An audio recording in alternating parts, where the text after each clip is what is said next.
दर्शको नमस्कार. मी पत्रकार मुजम्मिल शेख माझा सोलापूर न्यूज चॅनल मध्ये आपल्या सर्वांचा परत एकदा स्वागत करत आहे. सोलापूरकर, मी आलो आहे महापालिका सोलापूर महानगरपालिका येथे. तर आज आपण ह्या ठिकाणी बघणार आहोत सोलापुरात जे विकास कामामध्ये जे नियोजित उड्डाणपूल बाबतीत जे काम होणार आहे, म्हणजे उड्डाणपुलासाठी जे नियोजन आपल्या केलेलं आहे प्रशासनातर्फे.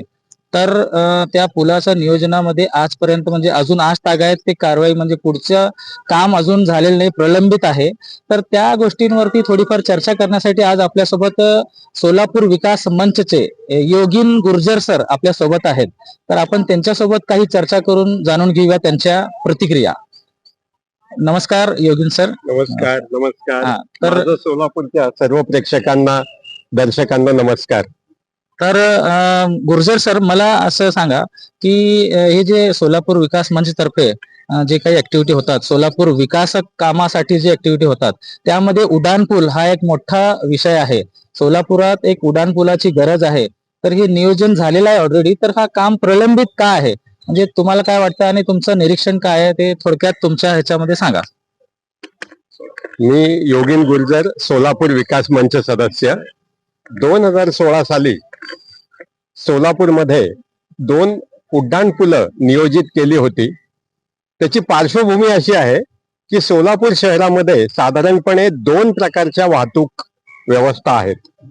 एक जी शहरांतर्गत वाहतूक व्यवस्था आहे, जे शहरातले नागरिक जे इथून तिथे जातात त्यांची एक वाहतूक आहे, आणि दुसरी वाहतूक जी अशी आहे की जी परगावावरनं एका गावावरनं येते आणि त्यांना दुसऱ्या गावी जायचंय, म्हणजे ज्यांना सोलापूर शहराशी काही कर्तव्य नाही, पण नाईलाजाने त्यांना सोलापूर शहरातले रस्ते वापरून, एक उदाहरण द्यायचं म्हणजे पुण्याकडनं येणारे वाहन त्याला मंगळवेढा किंवा कोल्हापूरकडे जायचं असेल किंवा विजयपूरकडे जायचं असेल तर त्यांना सोलापूर शहर क्रॉस करून जावं लागायचं.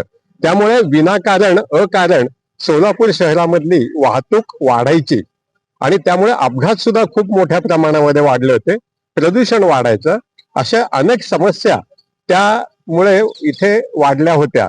ते याच्यावरती उपाय म्हणून 2016 साली राष्ट्रीय महामार्ग प्राधिकरणने इथे 2 उड्डाणपुलाचं नियोजन केलं. एक पुणे नाका ते भागवत टॉकीज पासून रेल्वे स्टेशन 7 रस्ता पत्रकार भवन चौक, आणि दुसरा जो आहे मार्केट यार्ड पासून राजेंद्र चौक, पाण्याची टाकी, महावीर चौक, गुरु नानक चौकामार्गे पत्रकार भवन चौकापर्यंत जाणार आहे. असे साधारण दोन्हीचे मिळून एक 11 किलोमीटर लांबीचे 2 उड्डाणपूल त्यांनी नियोजित केले. पण काही ना काही कारणांनी त्याचं काम रखडत गेलं. भूसंपादन असेल, पैशाची व्यवस्था असेल, 3 वेळा 4 वेळा टेंडर काढून सुद्धा काम पुढे सरकू शकलं नाही. कारण NHAIचं असं म्हणणं आहे की जोपर्यंत 80% जागा तुम्ही आम्हाला भूसंपादित करून देत नाही तोपर्यंत आम्ही उड्डाणपुलाचं काम हाती घेणार नाही. आता याच्यामध्ये भूसंपादनामध्ये 49 जागा अशा आहेत की जे राज्य सरकारच्या आणि केंद्र सरकारच्या आहेत. गेल्या 10 वर्षामध्ये त्यातली एक सुद्धा जागा महानगरपालिका मिळवू शकलेली नाही, हे सत्य आहे. आज 2026 साली परिस्थिती काय आहे, तर जे थ्रू आउट जाणारे जी वाहनं आहेत की ज्यांना सोलापूर शहराशी काही घेणं देणं नाही, ती वाहनं आज शहरामध्ये येणं बंद झालेलं आहे. कारण अनेक बाह्यवळण रस्ते बनवलेले आहेत. म्हणजे मंद्रुपवरनं आहे, त्याच्यानंतर कोंडीवरनं एक मोठा रस्ता बनवलेला आहे, जो मंगळवेढ्याकडे जाणारी वाहनं किंवा विजयपूरकडे जाणारी वाहनं ही शहरामध्ये येत नाहीत. हैदराबादकडनं दोड्डी मार्गे कुंभारीकडनं जाणारी वाहनं आहेत. हे कुठलेही वाहन ज्यांना सोलापूर शहराचे कर्तव्य नाही असं कुठलंही वाहन आज सोलापूर शहरामध्ये येत नाही. आणि त्यानंतर NHAIने हे जे 2 उड्डाणपूल होते ते कॉम्बाईन करून एकच यू आकाराचा भला मोठा 11 किलोमीटर लांबीचा एक तेच पूल त्यांनी डिझाईन केला. आणि सोलापूर विकास मंचचा ह्या उड्डाणपुलाला सक्त विरोध आहे. ह्या उड्डाणपुलाच्या डिझाईनला विरोध आहे. कारण जे 2016 साली जी ट्रॅफिक व्यवस्था होती ती आज 2026 साली तशी नाहीये. तर 2026 साली पुन्हा एकदा त्यांनी ट्रॅफिक सर्व्हे करावा आणि त्यानंतर सोलापूर शहरामध्ये सोलापूर शहरांच्या नागरिकांच्या सोयीनुसार त्यांनी उड्डाणपुलांचं डिझाईन करावं. आम्हाला 3 ते 4 वेगवेगळ्या ठिकाणी उड्डाण पूल पाहिजेत, काही ठिकाणी रस्ते रुंदीकरण केलं पाहिजे, काही ठिकाणी तुम्ही पार्किंगची व्यवस्था केली पाहिजे, काही ठिकाणी अंडरपास केले पाहिजेत. ह्या सगळ्या व्यवस्था जर तुम्ही केल्या तर सोलापूर शहरामधली जी वाहतूक कोंडी आहे ती संपण्यासाठी मदत होईल. पण हा 11 किलोमीटर लांबीचा एकच एक उड्डाण पूल जर बनवला तर त्या उड्डाण पुलावरनं कुणीही जाणार नाही, कारण ऑलरेडी बाह्यवळण रस्ते आहेत. शहरातला नागरिक फार कमी त्याच्यावरनं जाईल आणि खाली आणखीन वाहतूक कोंडी वाढेल, कारण खांबांचं वगैरे सुद्धा तुम्ही 5-5 फुटाचा जरी एक खांब धरला तर तेवढी रुंदी कमी होतीये. यासाठी त्यांनी पुन्हा एकदा ट्रॅफिक सर्वे करावा.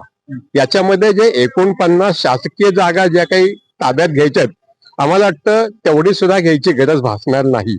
जिथे बॉटलनेक आहेत तिथे फक्त त्यांनी लहान आकाराचे उड्डाण पूल त्यांनी पुन्हा एकदा नव्याने डिझाईन करावेत, काही ठिकाणी अंडरपास करावेत, काही ठिकाणी रस्ता रुंदीकरण करावा, काही ठिकाणी पार्किंगची व्यवस्था करावी. एवढं जर सगळं केलं, याच्यामध्ये मी आणखीन एक उदाहरण देऊ इच्छितो. शिवाजी चौकामध्ये म्हणजे एसटी स्टँड जवळ जसं पुण्याच्या डेक्कनवरती गरवारे पूल आहे, तशा पद्धतीच्या पुलाची शिवाजी चौकामध्ये नितांत गरज आहे. तिथे जर भला मोठा तुम्ही पूल जर बनवला तर शिवाजी महाराजांचा जो पुतळा आहे तो सुद्धा कदाचित हलवायची पाळी येईल, कारण ह्या पुलाची उंची महाराजांच्या उंचीपेक्षा पण जास्त होऊन जाईल. मग अशा परिस्थितीमध्ये एक तर पुतळा तर आणखीन उंच चौथऱ्यावर तिथे करावा लागेल किंवा हलवावं तरी लागेल. अशा अनेक समस्या ह्या पुलामुळे निर्माण होणार आहेत आणि शहरातली वाहतूक कोंडी अजिबात सुटणार नाही, असं आमचं अभ्यासाअंती स्पष्ट मत आहे. आणि सर, यासाठी आपण सोलापूर मंच तर्फे प्रशासनाला काही निवेदन किंवा काही पत्र वगैरे काही देण्यात आलेले आहे का? अनेकदा आमचं बोलणं झालेलं आहे, पण ते तेवढं गांभीर्याने कुणी घेतलेलं नाहीये. आम्ही पुन्हा एकदा आता प्रयत्न करणार आहोत. पालकमंत्री महोदयांची आम्ही भेट घेणार आहोत, कारण हे म्हणतात NHAI कडे आहे, NHAI म्हणतं कॉर्पोरेशनकडे आहे, कॉर्पोरेशन म्हणतं तुम्ही जिल्हाधिकाऱ्याकडे जावा. म्हणजे प्रत्येक जण एकमेकावरती ढकलाढकली करतंय. तर यासाठी आम्ही जे आपले कर्तव्यदक्ष आमदार आहेत त्या तिन्ही आमदारांची आम्ही भेट घेणार आहोत, पालकमंत्र्यांची भेट घेणार आहोत आणि सक्षम यंत्रणेमार्फत पुन्हा एकदा ट्रॅफिक सर्वे हा केलाच पाहिजे. आणि तो ट्रॅफिक सर्वे करून मग पुन्हा तुम्ही नवीन पद्धतीने उड्डाण पुलाचं डिझाईन करा. याच्यामध्ये खर्च सुद्धा कमी होईल आणि जागा ताब्यात घेण्याची जी समस्या आहे त्याच्यातनं पण बऱ्याच मोठ्या प्रमाणामध्ये सुटका होईल. अच्छा, सर गुर्जर सर, आपण सोलापूरकरांसाठी भरपूर असे सूचना म्हणजे माहिती दिली, तर या व्यतिरिक्त अजून काही प्रामुख्याने म्हणजे मुख्य सूचना काही आहे का ठळक? म्हणजे थोडक्यात फक्त मुख्य सूचना सांगा, म्हणजे असं केलं तर असं होईल. म्हणजे तुमचे काही सूचना असतील प्रशासनाला, आता तुम्ही सांगितलं जसं की तुम्ही ट्रॅफिक सर्वे करा, पार्किंग करा आणि हे करा, तर हे सोडून अजून एखादी दोन काही अशी सूचना आहे का? हो, शहर परिवहनासाठी आमची एक मोठी सूचना आहे. आज सोलापूरमध्ये प्रमाणापेक्षा जास्त रिक्षा आहेत. जवळपास 26,000 रिक्षा सोलापूर शहरामध्ये चालतात. त्यातल्या बऱ्याचशा म्हणजे स्क्रॅप मधल्या आहेत, भंगार मधल्या आहेत, अनेक समस्या आहेत. आता त्याच्याबद्दल मी तुम्हाला यादी सांगत बसत नाही, पण एका रिक्षामध्ये 5-5, 6-6 लोक आपण कोंबून चाललेलो आहोत. तर शहर परिवहन व्यवस्था ही सक्षम झाली पाहिजे. पण इलेक्ट्रिकच्या ज्या बसेस आहेत, आता ज्या 100 बसेस येऊ घातलेल्या आहेत, तर आमचा सोलापूर विकास मंचचा त्या इलेक्ट्रिक बसेसला सक्त विरोध आहे. आम्ही अनेकदा त्यांना निवेदन दिलंय, पण हे काय होतंय की ह्या सगळ्या गोष्टी त्या दिल्लीमध्ये ठरवल्या जातात आणि तिथून इथे माथी मारल्या जातात. त्यामुळे इथल्या अधिकाऱ्यांकडे असं त्यांच्या हातात फारसं काही नाहीये. जे पॉलिसी डिसिजन घेणं म्हणतो ना, ते ह्यांच्या हातामध्ये नाहीये. सिद्धेश्वर तळ्याकडे फेरी मारण्यासाठी एक इलेक्ट्रिकची एक झुकझुक गाडी जी 8 दिवस सुद्धा चालली नाही, त्याच्यामध्ये टेक्निकल प्रॉब्लेम झाला आणि गेले 6 ते 7 वर्ष ती भंगार अवस्थेमध्ये आहे. जर एक इलेक्ट्रिकची एक झुकझुक गाडी चालवू शकली नाही, ते प्रशासन 100 बसेस चालवता येईल असं कुणाला वाटतं या शहरामध्ये? आम्हाला तरी वाटत नाही. तर आम्हाला CNG वरच्या बसेस पाहिजे होत्या. पण ठीक आहे, आता ते PMO ऑफिस मधनं, पंतप्रधान कार्यालयामधनं त्या बसेस येत आहेत.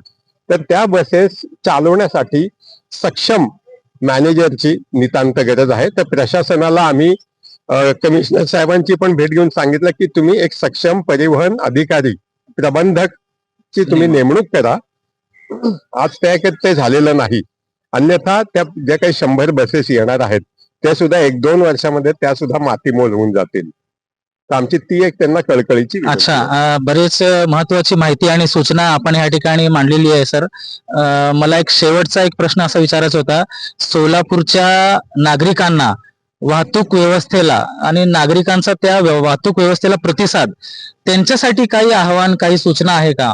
म्हणजे काही सजेशन्स तुमचे आहे का सोलापूरच्या नागरिकांसाठी हो, वाहतुकीबद्दल? जितकी सार्वजनिक वाहतूक व्यवस्था जेवढी सक्षम असेल तेवढे खासगी गाड्या रस्त्यावरती कमी येतील. त्यांना इथे पुन्हा एकदा सर्वे पण करावा लागेल की कुठे किती वाजता किती प्रवासी असतात. इथल्या व्यक्तीला समजा इंदिरा भवनकडनं इथे समजा 100 प्रवासी आहेत तर त्यांना कुठल्या वेळेला कुठल्या दिशेला जायचं आहे हा सर्वे करूनच मग रूट ठरवले जावेत. यासाठी सक्षम प्रबंधकाची, सक्षम अधिकाऱ्यांची गरज आहे. हा सर्वे करूनच मगच रूट ठरवायला पाहिजेत. त्याची फ्रिक्वेन्सी तिथे ठेवायला पाहिजे. तरच तुमच्याकडे शहर परिवहनला उत्तम प्रतिसाद लाभेल आणि रस्त्यावरती येणाऱ्या दुचाकी वाहनांची संख्या कमी होईल.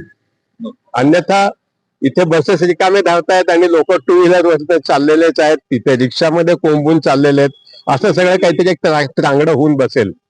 तर जगातल्या ज्या ठिकाणी सार्वजनिक व्यवस्था सक्षम आहे तिथे खासगी गाड्या 2 व्हीलर असतील, 4 व्हीलर असतील त्या कमी प्रमाणात बाहेर येतात.